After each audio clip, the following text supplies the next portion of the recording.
and what I'm teaching now, and that is quantum travel. Astral projection is something that I'm not recommending for people now to learn, because it keeps you in the trap. It keeps you within the astral layer around Earth plane, where the matrix is set up, where the reincarnation cycle is set up, where you encounter all the spirits that handle that system, and where it's basically a projection. So you don't get any real stuff.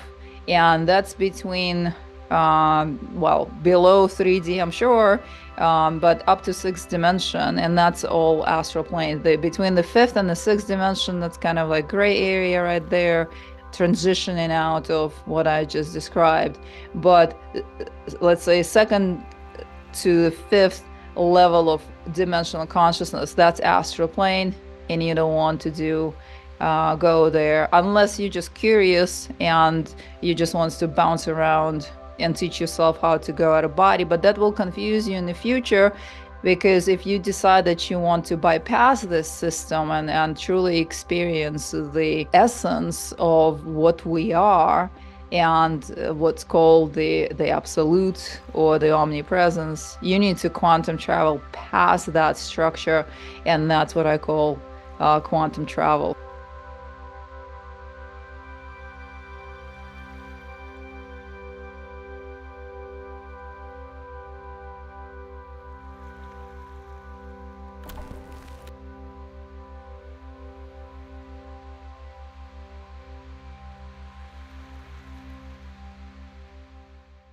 Welcome in. I'm Kimberly. I am so excited about our guest today. I have questions to pepper her with. This is such a fascinating topic. I can't wait to get started.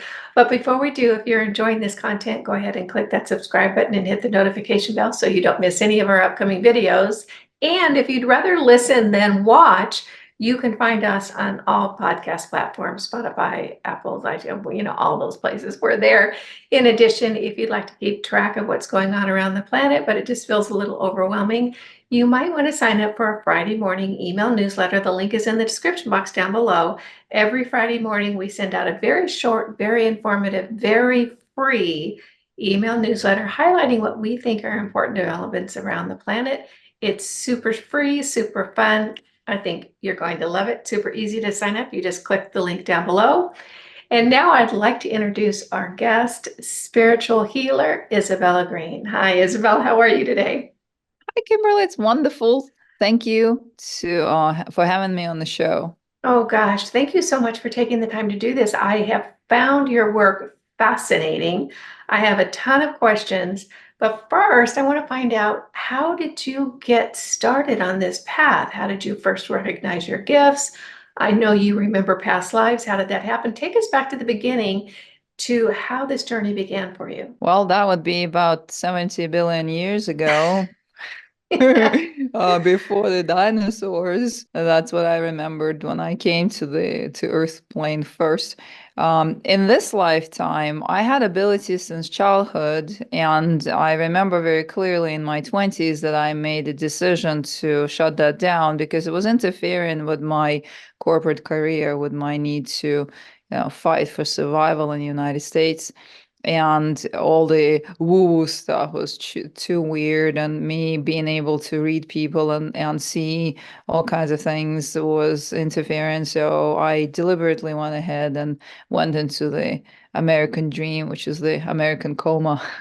And I was in a coma for 20 years. I was very normal. I worked for the corporate I worked in the corporate environment, and I partied really hard. I was miserable. I married, I divorced. I went through everything that this paradigm teaches us to go through. And then in my late 30s, early 40s, I got laid off from my corporate job, and with a very strong feeling that I did not come to this planet to do this anymore.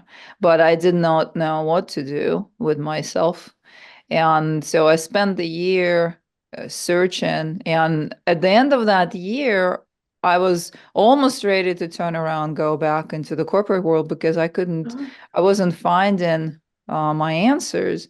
And then there was a moment on a lunar eclipse on a full moon, and I was coming back from a yoga class, and I had a really strong feeling to go to this bar. And I wasn't drinking by that time at all, but the drive to go to that bar was so strong. I was like, okay, so I went. There was no one there. It was just one person, and I thought I'd have some tea. They didn't have tea, so I said, all right, I'll have some water. And now that person was sitting there looking at his glass of water.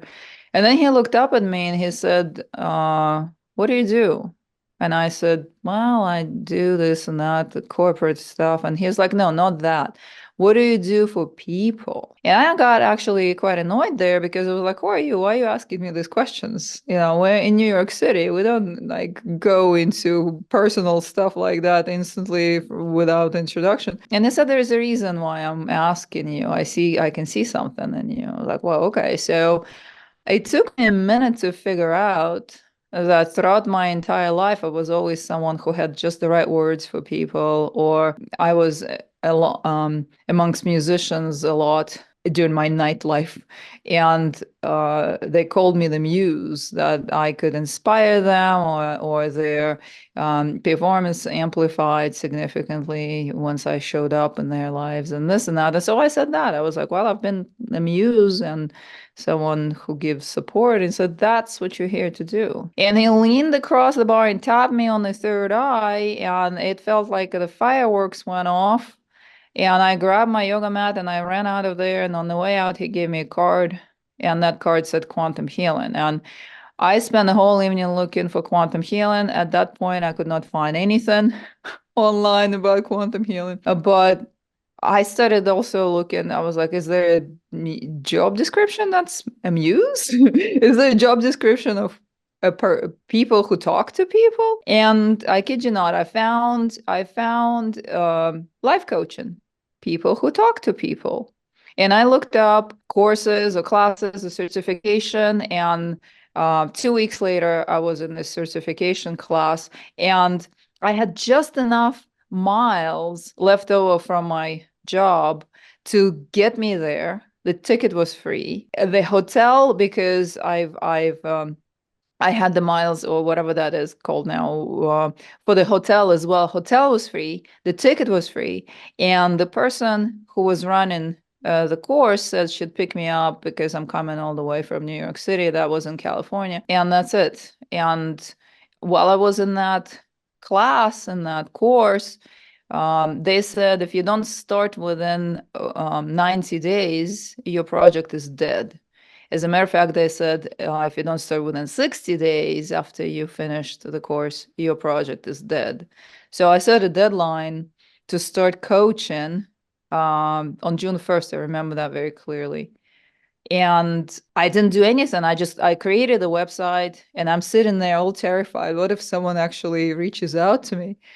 And nothing happened on June 1st. I was like, like there's one thing that I'm like, well, I'm supposed to start, but I'm not starting. And then on June 6th, I got a call from a person saying, I would like to have a session with you. And I freaked out. I was like, what am I gonna talk about with this person? But we met up and I started doing coaching. And I was at that point renting rooms like the at different spiritual centers. And I also did coaching in like coffee houses and Whole Foods and stuff, wherever I could meet with people. And people were telling me that when I move my hands, they feel something. They feel the tingles, they feel something. And I didn't know what they were talking about, but that turned into the energy work eventually and stuff. So this is how I started. That's my story so far in a nutshell. I love that. Thank you for sharing. It was kind of a mystery how you got into this very exciting field. So you started the coaching. How did your spiritual gifts open up? Did it just come rushing, roaring back from shutting it down when you were in your 20s, or was it a little bit at a time? Now, in parallel with coaching, and throughout that year while I was looking for a new occupation, I also encountered, because I went to different groups and I started questioning things, and I encountered energy healer who started doing energy work on me. And every time I'd have a session with him, I'd remember something that was completely wiped from my memory, completely wiped. Oh, I remember that I could do this as a child. I remember that I learned that when I was a teenager. Oh, I remember this and this and that. And that really started me questioning things like, whoa, how much more did I forget? How much more did I wipe out? And at the end of 2010, in parallel here, because I was already coaching and I was already doing that, but I also encountered the work of Dr. Joe Dispenza, and I learned, oh, phenomenal. That changed my life. I learned the breath work and his meditation style, and I started going to his workshops twice a year religiously, and that changed my life. That doing that, and I haven't stopped since. I haven't stopped doing the breath work since. I have tweaked it and I worked with it, but and made it kind of my own, what works for me based on different yogic practices that I also was learning and stuff. But this is how things open up through meditations, just these advanced meditations with the breath work that clears your whole system and gives you access to your abilities. It also changes you physiologically, it changes you emotionally, it changes you on every level. So you become naturally what we call spiritual. You don't need to have any doctrine or anything included or involved in that process. So that's how my abilities open up. I kept doing the sessions and people kept asking me, oh, I felt this and that. Can you do that for me again? I'm like, what? So I would.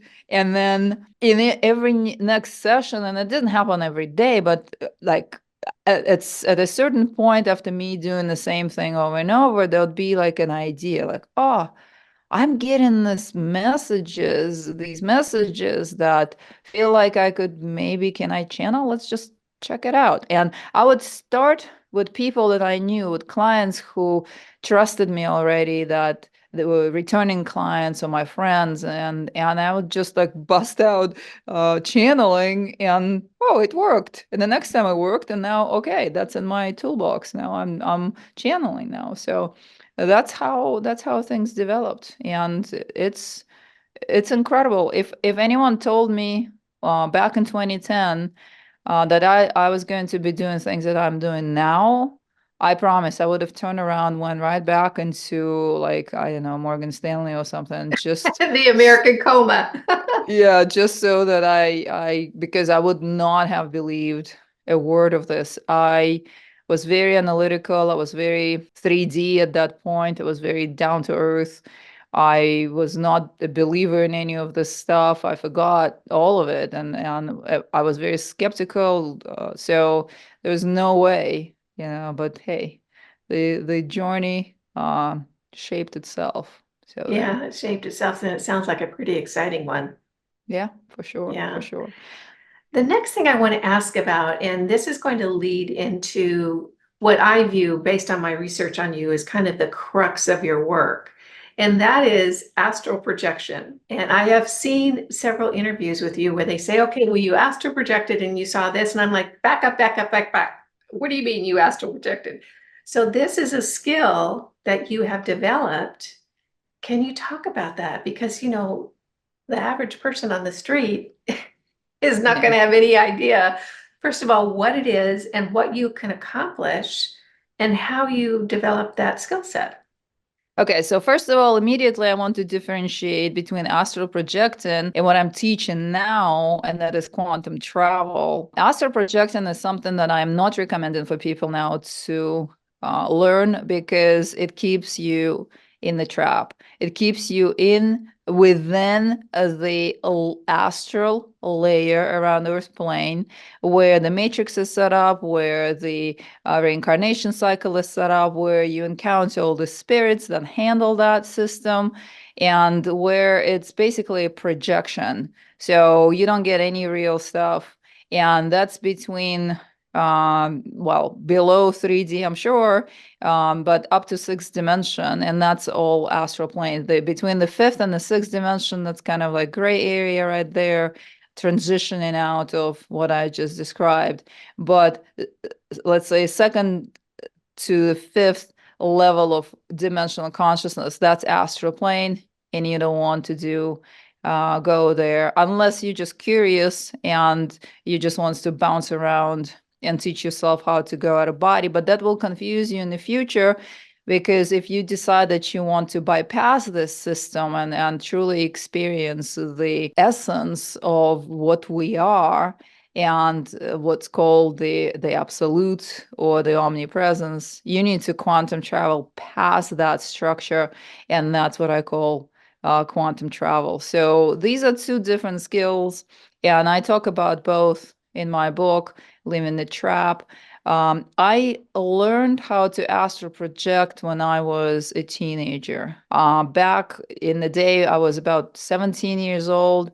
It was kind of something that we were doing in the group, within the group of friends, and we were remote viewing each other.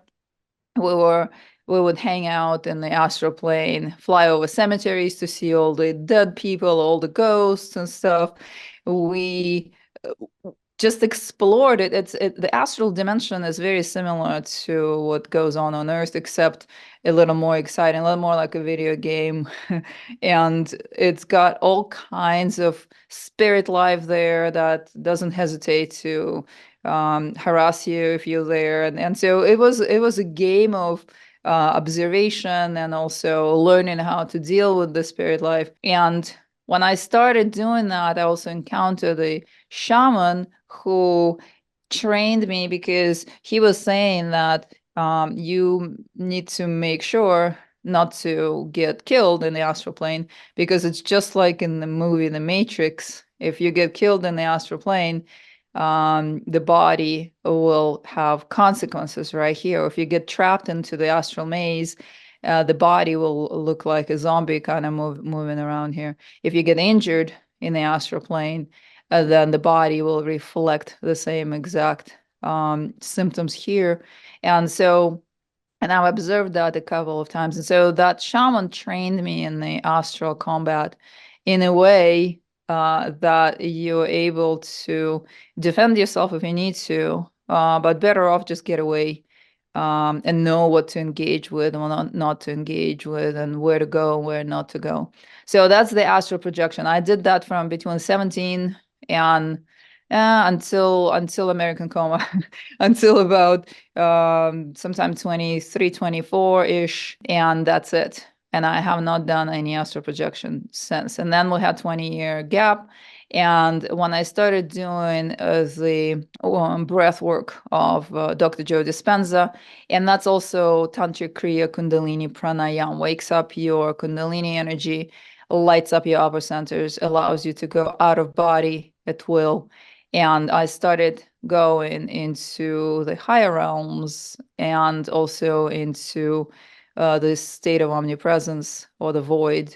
And that is something that I recommend for people who want to get out of the whole structure to learn, unless they want to just experiment and be curious about the astral dimension, which really there's nothing there to do, because it's predominantly a simulation of similar stuff that we have on Earth, except either a little prettier in the upper astral, or a little more uncomfortable in the lower astral. So that's my experience with the astral versus the absolute. So the difference between astral projecting and what you're doing now, is the process different or the destination different? Both are different. The process and the destination are different. To astral project, you basically need to lay down and relax really, really, really, really deeply. And then you vibrate your astral body out of your physical body. And you know that you're astral projecting is because you either find yourself standing in the same room, looking at your physical body laying back there on your bed, for example, or you're going to be hovering like under your roof at the ceiling right there, or you're going to find yourself somewhere where it resembles, very often within the earth plane in a different location, or realities that resemble the earth plane. And there's usually a sense of movement. There's usually a sense of, like, you might find yourself there instantly, but to move around that plane, you feel the sense of movement. There's even if it's very tiny, there is still a sense of some sort of speed of movement. With quantum travel, it's a very different process. First of all, you come out of the top of your head. Your whole body shakes violently. It's the Kundalini energy is the rocket fuel for quantum travel. It lights up all your upper centers, and you literally just launch and you're instantly somewhere, and you travel at the speed of thought, meaning that it's like teleportation. It's instant. There is no sense of speed. There is no slowly vibrating out of your body. It's intense. But once you've learned how to do it, it's a really awesome experience. Nothing like it, I tell you. Yeah.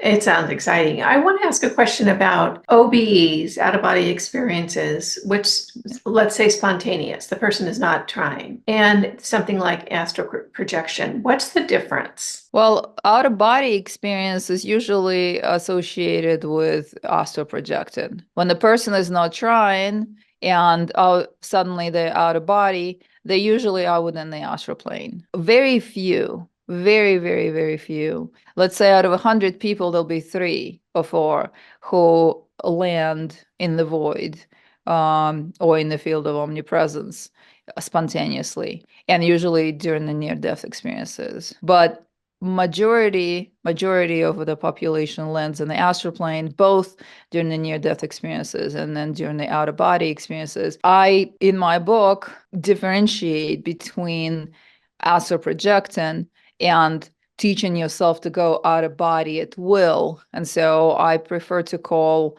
an out of body experience something that takes you into the higher realms, and astral projecting something that takes you into Into the astral plane. Yeah. Okay, I love this. This is all so interesting to me.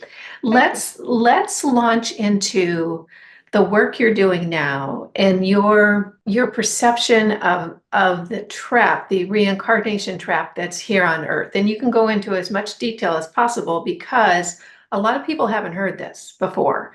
So talk about how you came to this conclusion, the process which you did that, and how you feel like this reality system is really structured. Like we don't really go to heaven. Well, we do if you consider that the upper astral dimension is heaven. Right. That's it. Mm-hmm. And I tell you, even the ones who were expecting to go to hell from their behavior, they will spend some time in the low astral, which is a very uncomfortable place. But then everyone ends up in the upper astral anyway. So it's not like we have the actual story, like what's told in the stories in the scriptures about the burning, whatever, this or that. It's not happening. None of that is there. It's just the afterlife dimension. I have observed, as first of all, I've gone through the astral dimension, and I've experienced the astral dimension through in my younger years, as I just described. So when I had a near-death experience in my 30s, the first one, I ended up in this kind of space of white nowhere. But it felt incredible. It felt really liberating and loving and peaceful. And oh my God, what a contrast to the life I was living at that point. And then there was this apparition that floated to me that I believed at that point was Jesus. And he very very lovingly guilt tripped me right back to go back into my body in a way that my heart just blew open for the love that being was projecting to me. But he said, or he insinuated that I was wasting my life and then I could do better. And I immediately felt so unworthy of this love. And no matter that the love or even any attention of this divine being. And as I begged him, though, I begged him to not send me back. My life was, it was really heavy and hard for me. And I begged him to stay there with him. And I was like, no, you got to go back. It's not your time. That's a standard freaking line that we all get. Not your time yet. And back I was in my body. And I was not impressed. I was not impressed. I did not feel the higher mercy here at all. I was very unhappy that he sent me back, and how I felt so unworthy of that love and all that. And I did not change my life. That near-death experience did not impress me to the point as to change my life. I was like, you know what? I really don't like this. So, but I Okay, was so reflecting now, right. do you still feel like that was Jesus? No, Or do it you was feel like it, definitely okay, so who do you think it was, or what do you think that was? it was the handler. There are the beings who run the reincarnation cycle, who run the matrix system, who run this whole installation here around the Earth plane between the second, I don't know, second and fifth dimension, and sixth dimension is in the in between area. So they there is a debate presently about who they are. I have never seen them in real form because they do not ever show up as something that they truly are. Some teachers call them the archons. The archons, they are the archons. But who are the archons? What kind of life form is the archon? That is very questionable because they always present themselves as something that you believe in. And at that point, I believed in Jesus. Or if you don't believe in any of that, then they will present themselves as your loved one, who you like is your loving grandmother, who will lovingly tell you to go back and take another 100 incarnations, or maybe send you back during a near-death experience with all the love. It opens your heart so much. That's the weakness for the human being. We're so deprived and starved here for this kind of love, or even the glimpse of the kind of love that these beings are able to make us feel. And so we're ready to do just about anything, whatever they say. And there are different tactics that they employ to convince us that we're not good enough. We need to pay off more karma. We have to go back and change our life, or we have to start all over and start paying the karma in case of the reincarnation or the next lifetime. So, as for who they are, there is now a new thought that I actually heard at the Ascension retreat where we both were this spring. And that was during the Linda Modenhauer's presentation. She was Could it great. Yeah. Oh my goodness, she's incredible. Yeah. Could it be that that is a holographic projection? It's just a holographic projection of your own belief system or what you believe in. And so that there is a simulation going on there. There's not like thousands or millions of beings actually doing that. But there is a projection based on your consciousness that is shown to you over there. And it's just like a projector sitting there in the whole simulation, and you experience what you believe in. Okay, And so I have a question. sure. So you encounter this being, which could be a holographic Yeah, vision. right. How do they bring in the vibration of love? How do they fake that? Or how do they create that? Because everything's vibration. This is a really dense vibration here on Earth. Why it feels so good when we get out of these bodies is that most places are higher than this. Yeah, for sure. So how do they create that vibrational experience of love? Well, if I knew, I would tell you, but I have no idea how they we create it. we do it all the time. Yeah. But other beings, like the non-physical beings, can create a state of being or sensations or emotions in human beings with ease. We know that from encounters with extraterrestrials, we know that from encounters with interdimensional spirits.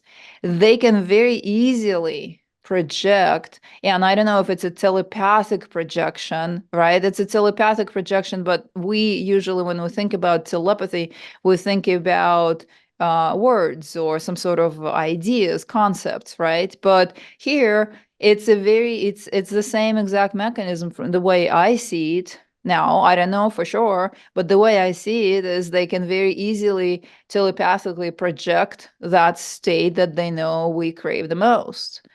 So I don't see how that is of any challenge to the energetic beings, even if they are a simulation or a hologram. They are programmed that way because they know the human weakness through and through. They know all of our states of being, and it's very easy. I mean, we're like little guinea pigs here on We're this little farm animals.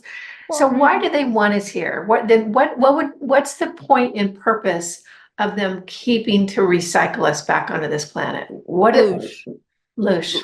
Loosh is the energy, and that is the energy that the archons are sustaining themselves on, and that is the energy of distress and destruction and war and pain and human emotions. Get intense, fluctuate intensely, and throughout that whole entire process we're producing that energy that the beings sustain themselves as, and so they keep themselves close to the physical expressions of the infinite souls that we are right here on this planet, because through the physical body, through our earth reality, we are producing exactly what sustains them. So it's that, yeah.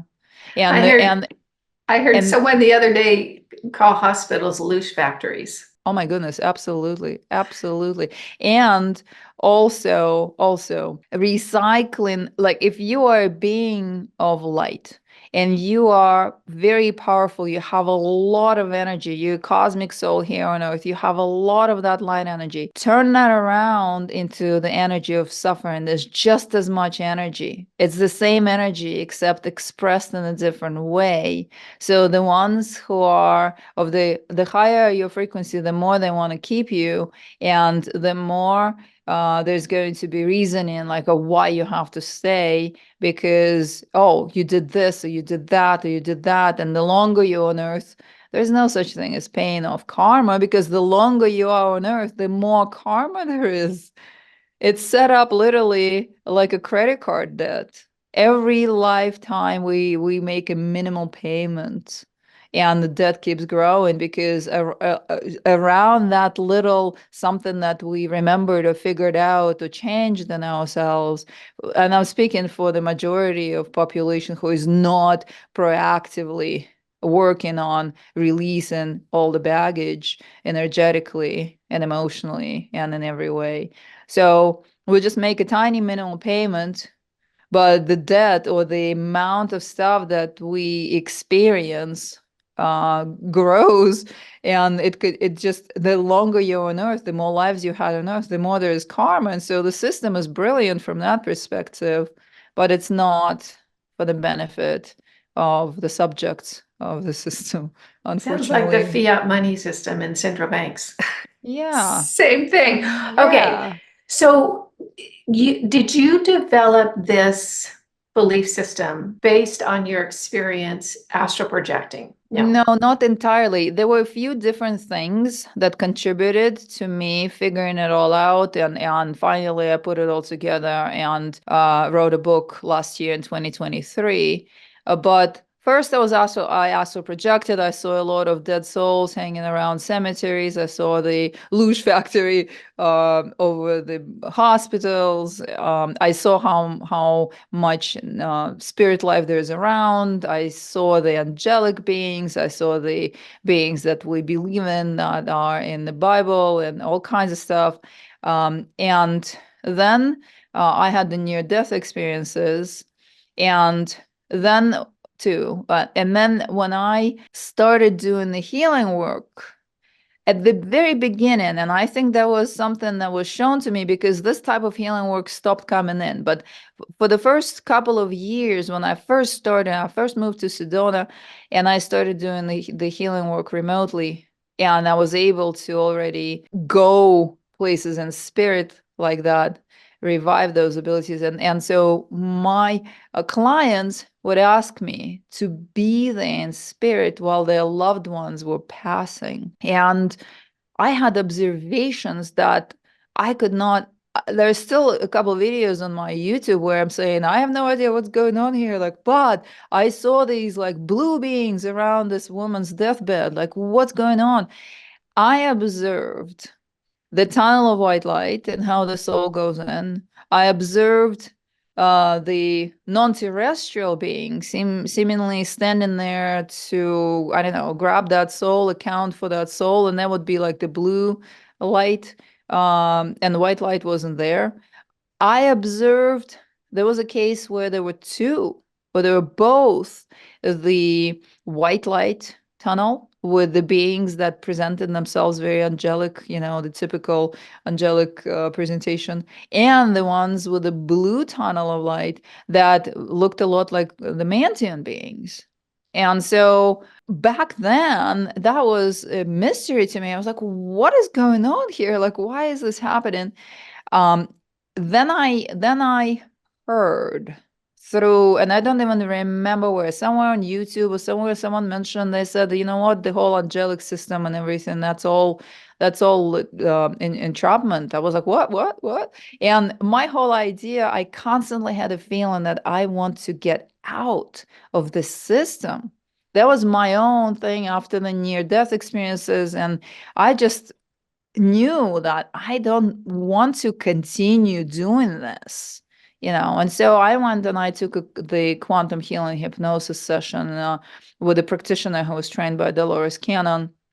And I asked the consciousness, or they call it the higher consciousness or the super consciousness, I don't remember exactly now, but I asked that consciousness about the reincarnation cycle. And I said, is this true that we're recycled here? And everything got confirmed. And I said, I want to get out. Can I make a decision now to get out? And when I came out of that session, it was such an eye-opening experience for me. I have a video. I created that video. I recorded it shortly after that, and that was in 2015. And that video has like the most amount of views on my channel, Isabella Greene. So that's when I started questioning things, and then I continued to do healing work. And I was encountering the disincarnate souls, the ones who got out of the body but didn't go anywhere. I was still bouncing around Earth plane, attached to the other human beings, living beings, and I talked to them, to these souls. I was helping transition them. And so many of them said, please don't send me back to the reincarnation. Please don't send me back into that cycle. Don't send me into the light. I was like, what can I do? Like, where do I take you? Or take me back where I came from. And so I started, it was just trickling in, a little bit of this, a little bit of that, a little bit of that. And then I was going into the void in my nighttime meditations and experiencing the complete freedom, where you are not in any sort of form, where you're not in any sort of structure, where you are a part of the absolute, the fabric, the true essence of the soul. And none of what we're dealing with here on earth is present. I'm like, this is where I want to be, because this is who I am. This is what we all are. But we're so blocked from that awareness, and we're so trapped in the system. We have such a hard time accessing that awareness. So it's a package. There are many different aspects, as I just described, but this is how I arrived at the point that I said, I have to put that on paper. I have to sit down and let other people know. And I had no idea, Kimberly, that there were other speakers that talked about it. I did not read anything about it. I did not study anyone else's material. But when I started interviewing and my book came out and I started interviewing, people started mentioning, oh, David Icke talked about it in his book, The Trap and the Dream. Wow. Robert Monroe talked about loosh. He coined the term loosh. And then there is Howie Makovsky also talking about exit in the cave. I'm learning all that now. And Courtney Brown, the remote viewer, he says, I don't know if you're familiar with Courtney Brown. He's a very well-known remote viewer. He states, based on all our research and our viewing sessions, we believe that this is a reincarnation trap. Okay, so that leads me to a question for you. It's kind of dicey, a little touchy, but let's go there. If this is true, if we have a reincarnation trap around Earth, and that all the things that we have been told in the spiritual community about, that's where our loved ones are, that's where the angels are, that's where the are, then who are people channeling? I actually just, oh my goodness, I just released the video on my YouTube literally yesterday, where that question got answered. And because I had this question myself, I'm a part of the New Age community where like, oh, angelics, Archangel Michael, oh my God, and relatives that are out of the physical. And relatives, but here's the thing. So relatives are in the afterlife dimension, and they are connected to this earth plane. They might not be able to give you information about the cosmic realms or whatever, but that's not the purpose. They are kind of like that extra guardian angel on your shoulder, mostly dealing with your everyday life. If you observe that when you are in touch with relatives, or when people channel the dead souls, their grandfather, grandmother, whatever, the ancestors, that's always about earth plane, always about earth reality. And so they are in the layer, they're in the astral plane and in the afterlife dimension. And they are offering this kind of assistance now that they are not in body anymore. You do get more information and a wider scope of understanding of things when you are outside of the physical body that has all these limitations within because of the brain system and all of that. And that, by the way, the brain is what links us straight into the matrix. We're just literally just plugged right into that whole system through this apparatus. Sounds kind of grim. No, that's fun. Just it depends how you look at it. Everything depends on how you look at it. And I always say, look at it from the perspective, hey, it is what it is. We can joke about it, but let's do something about it for ourselves. Sounds kind of like a maternal. Okay, so I know that. Oh, go ahead. Who they are channeling. Let me finish here. So, who they're channeling? They are channeling the angels. There are the angels for sure around, but the angels are a part of the system. If you look at the angels, what does it mean, an angel? The angel means a messenger. A messenger of what?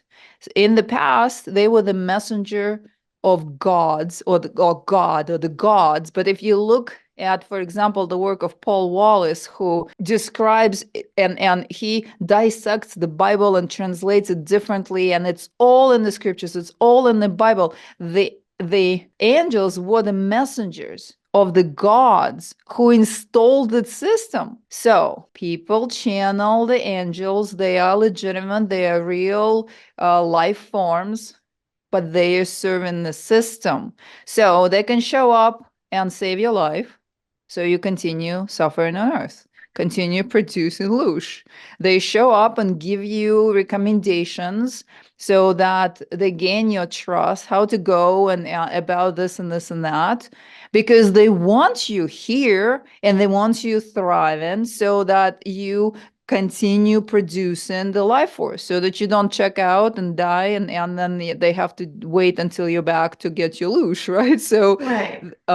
the angels are helping you. They really are helping and showing up for you. But there is an agenda there.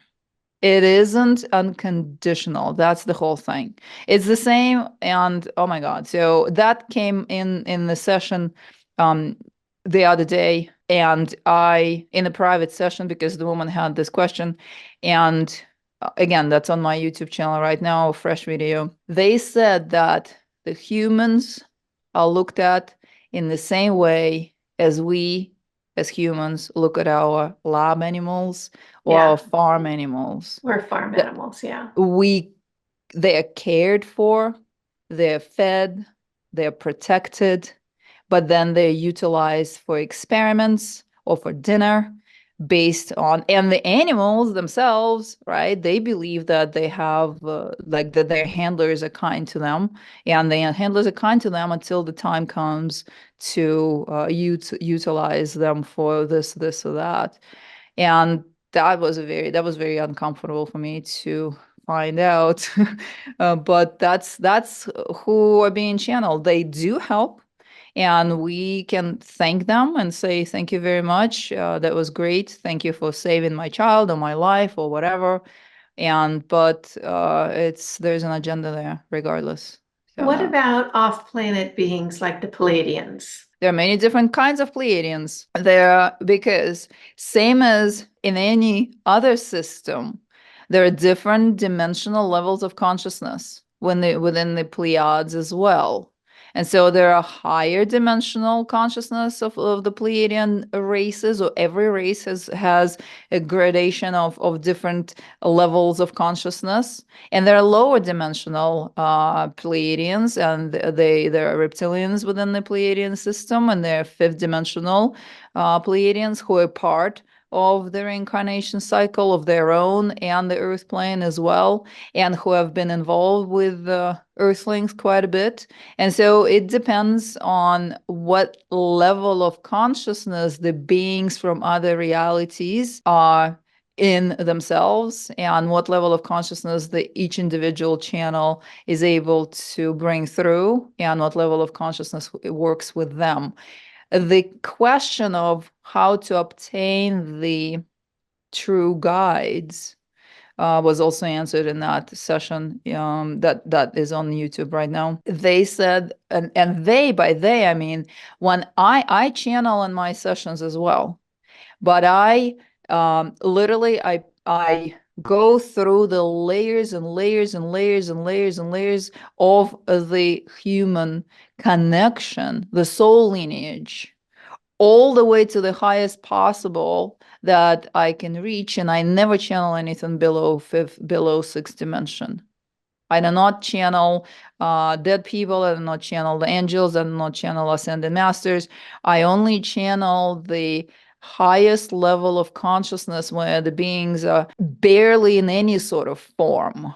Okay, so so ascended masters of Orion have been coming through, and they look, or I experience them, I sense them, I as a part of the soul composition, multidimensional soul composition of the client, and they are pretty much just the light beings. It's not there's no form there. They present some sort of a form so that we can feel more comfortable, but it's just pure consciousness right there. So Yeah. ascended masters of Orion, and they said that the ones who are trustworthy, that you can trust and channel and know that they do not have an agenda, although others will help with an agenda, right, that you might not even be aware of.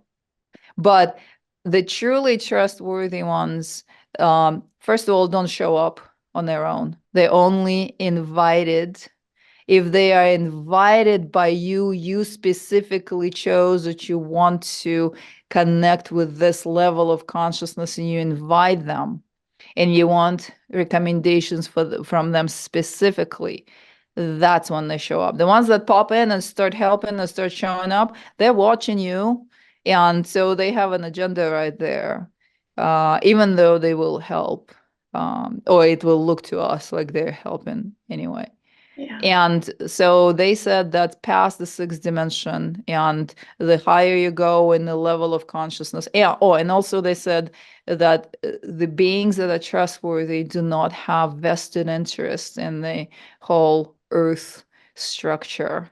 And again, I'm going to repeat that again. You can listen to that part of the channeling that I brought in earlier this week. That's on my YouTube channel right Yeah, now. and we'll have that link listed down below so people don't have to, work really hard to get it. This has been so fascinating. I know you have to go. We have blown through almost the whole hour. It's I just really know. Can you believe exciting. it? I know. I hope you'll come back because I have a lot more questions. Thank you. For people who are wanting to learn how to get out of this trap, what they need to do is get the book. Am I right? Yeah, well, in the book, I give recommendations. Here's the thing. There is a kindergarten level spirituality where I tell you what to do and you do it. Or I tell you how I did it and you repeat it and you think you're there, right? But there is a advanced or mature level of spirituality where I look at how you did it and I figure out something for myself that takes me into the same place or similar. All right. So my book is for the mature level spirituality minded people, where I described my experiences. I gave recommendations and conclusions, and I gave the leads of where and how they can research or find out more about this subject. And so my book is very short and to the point, and it also gives recommendations and suggestions. And so I now have a Facebook group, Exiting Reincarnation. And it's very tight group where everyone is discussing this, and there are people who are really doing the research for themselves, finding the resources and finding themselves having similar or the same kind of experiences. And so they're really, look, if you expect someone to hold your hand, you're not ready to get out of the reincarnation cycle. How are you going to do anything on your own if you cannot even do it while you're still alive? All right. So that's the whole thing with my book. And I'm intending to bring more recommendations and more questions answered and go deeper into many concepts in my second book, which I also plan to make very short, but it will be for those who have already digested this material and who have already are already questioning things, already finding the resources and really being on their own journey. And so I will give them more food for thought in my second book. So that's my style right there. Yeah. Wonderful. And how do we find out more about you? More about me on my website, Isabella Greene, GREENE.com. The book is on Amazon. I taught a few workshops earlier in spring, and I got one coming up here in May, but it's sold out. And I'm constantly getting requests for more, but there's only so much I can do at the same time. So I'm preparing the replays of the workshops, and they will be on my website where people will be able to purchase the replays for themselves. And I teach 3 levels of breath work, the beginner and the intermediate and the advanced levels. And so that people who listen to these workshops, they will be able to create their own practices for themselves. And then I'm also going to be a speaker at Sedona Cosmic Awakening Conference coming up in October. That's October 11th through 13th. And that is going to be my very first time with the PowerPoint presentation on this subject on the biggest stage in Sedona, really humongous venue right here. And so we're all looking forward to sharing that stage with the people who wrote The Matrix and the filmmakers. And there is a great list of participants in that, so you can look that up at sedonacosmicawakening.com. Isabella Greene, this has been absolutely fascinating. Thank you so much for spending time with us. I hope you'll come back. My pleasure, Kimberly. I loved every second, and I look forward to seeing you again. All right, Thank thanks. you. Thanks, everyone. Bye-bye. I hope you enjoyed this video. Coming up next, this is a good one, or you might really like this one too. Either one of them could be perfect for you. Before you leave, don't forget to subscribe.